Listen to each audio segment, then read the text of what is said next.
it then begs the question, who set up these standards and stereotypes that people now follow? Okay, you know, I just thought of something. You are a twin, Samuel. if you were to get married now, you and Josh, and then you fall in love with Josh's, say Josh got married to maybe a twin, and then you fall in love in the same family. Yes, in the same family with a twin sister. Would you see it as incest? That's why I said from the beginning, it's my own opinion.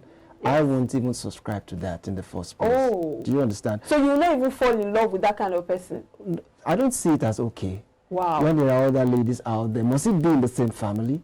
Is there anything wrong if it's the That's same why family I said too? it's love is strong. I understand. I'm just saying. Wait. If you think, sorry, if you think that love is not blind. Some say love is blind. But love not is blind. strong. For the fact that I feel it's wrong, there is no way I will be attracted to that person, because it's just about me now. Now it's not about what you see as okay. It's about me. You get what I'm saying? So that's why I said attractions sometimes are involuntary. I understand that. Now the question is this: if you say must it be from the same family, the flip side will be, why shouldn't it be from the same family? Because you're at home in that from the same family. Exactly. I'm simply flipping the question back to you, because there's no way you're causing the next person any harm. You're not infringing on any law of the land. So what's stopping that from happening as well? I would like to know what the law says about that, because I'm considering the fact that you talk about incest, but incest has to do with siblings, brother, sister, related by blood from the same family. But in this case, some people will say because they are married, they are also related, but it is almost the same thing. Okay, why would you want to call somebody your brother's, your sister-in-law? It's simply a term. The in-law. That's simply a term. It's a term, but what actually gave you that idea to want to say that's my sister-in-law? That's because that's a term that was coined from English. Simple. Period. That's what it is. Anyway, that's your own opinion, but for me, I don't see it as okay. No, I understand. What I'm saying is this: we shouldn't make use of the nomenclature and use that as a basis to define what relationship is in terms of are they related by blood or not. We know quite well. You talked about DNA earlier.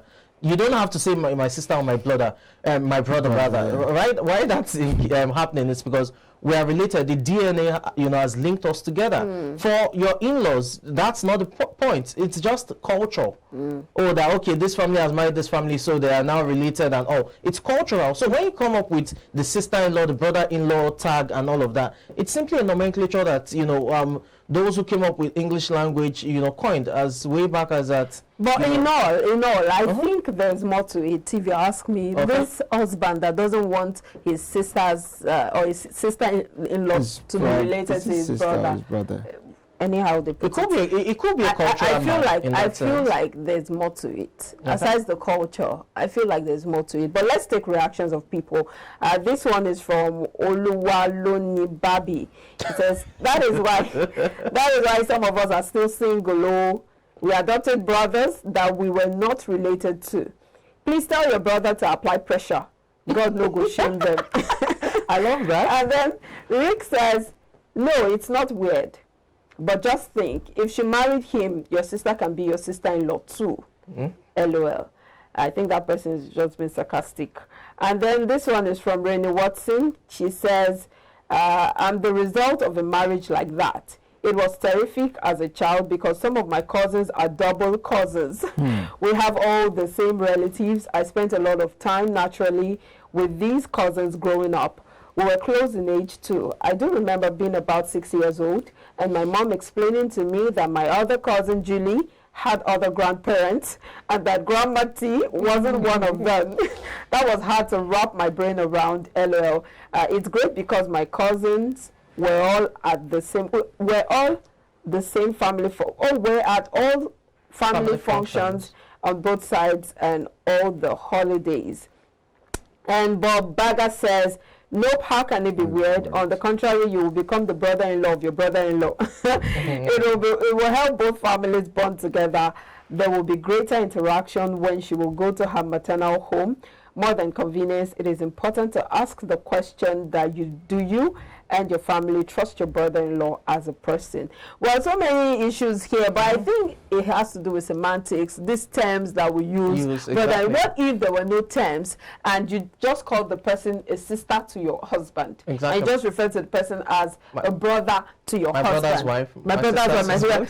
Perhaps there won't be issue. I think that would have helped a little bit. Exactly. You know, Maybe it's because of all these terms of my sister-in-law, my cousin's cousin. You see the fact that she talked about double cousins and double nephews and all of that. So I think you talked about nomenclature the other time. I think it also has to do with that. So yeah. maybe if we do away with the names and we just went with the terms, oh, is my brother's sister is getting married to my sister or to my brother, perhaps that would reduce the whole tension of exactly. It's not proper, culturally it is wrong, biblically it's wrong. I think all of that is just semantics. The last fellow that commented, made a valid point that beyond all of these issues, does your sister trust, the brother as a person?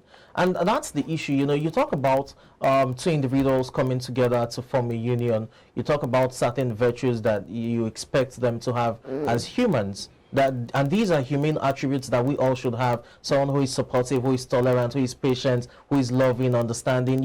All of those virtues you want in someone, and you are also meant to replicate in yourself, in terms of yourself, showing those virtues towards the next person. When you go for all these marriage counseling and all, that's what they tell you, that you should be a reflection of what you expect your spouse to be or your partner to be, in terms of being supportive, being nice, being caring. Wait, how did you know this? I read books. I read books. So for all of these, things, I think the question should be the two individuals involved. Beyond the fact that, they claim to love themselves, are they good people? And when you say good people, do they have the basic human attributes or values that you expect? To be compatible. If that, kind, that empathetic, that altruistic, all these nice, lovely things, you don't have issues in that sense. So I think we should, the focus should be more on the individuals who are trying to come together. As long as they are good people and you can vouch for them, both sides can vouch for them.